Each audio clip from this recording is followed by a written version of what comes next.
আরবি দশম হিজরি সনে বিদায় হজ অনুষ্ঠিত হয়।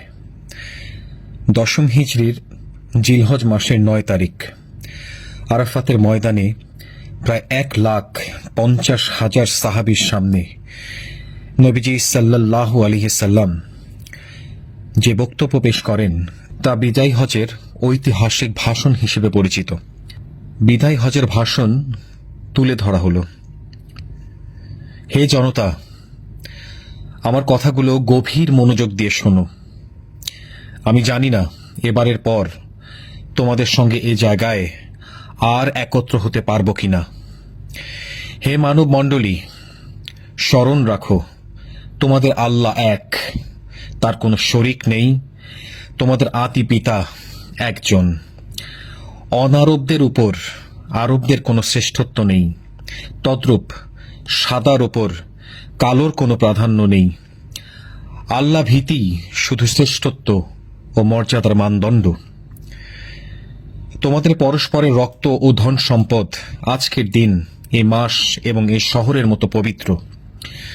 শোনো, জাহিলিয়াতের সমস্ত কিছু আমার পদতলে পিষ্ট করা হয়েছে। জাহিলিয়াতের রক্তের দাবিও রহিত করা হলো। জাহিলি যুগের সুদ রহিত করা হলো। আমাদের মধ্যকার প্রথম যে সুদ আমি রহিত করছি তা হল আব্বাস ইবনে আব্দুল মুত্তালিবের সুদ। এখন থেকে সব ধরনের সুদ হারাম করা হলো। স্ত্রীদের ব্যাপারে আল্লাহকে ভয় করো, কেননা আল্লাহর আমানত স্বরূপ তোমরা তাদের গ্রহণ করেছ এবং আল্লাহর কালামের মাধ্যমে হালাল করা হয়েছে। তাদের উপর তোমাদের অধিকার রয়েছে যে তারা তোমাদের বিছানায় এমন কাউকে স্থান দেবে না যাদের তোমরা পছন্দ করো না।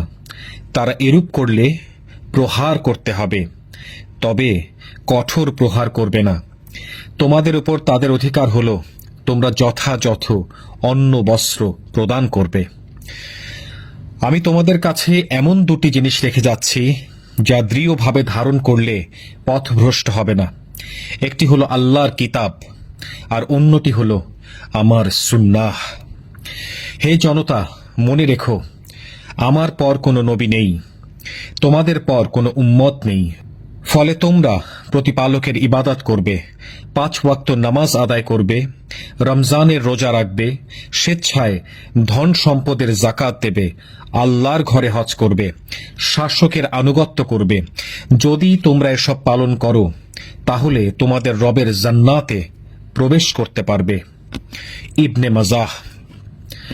হে মানব মণ্ডলী, পিতার অপরাধে পুত্র দায়ী হবে না এবং পুত্রের অপরাধে কোনো পিতাকে দায়ী করা হবে না। তোমাদের সঙ্গে আমার সম্পর্কের প্রসঙ্গে জিজ্ঞেস করা হবে, তোমরা তখন কি বলবে?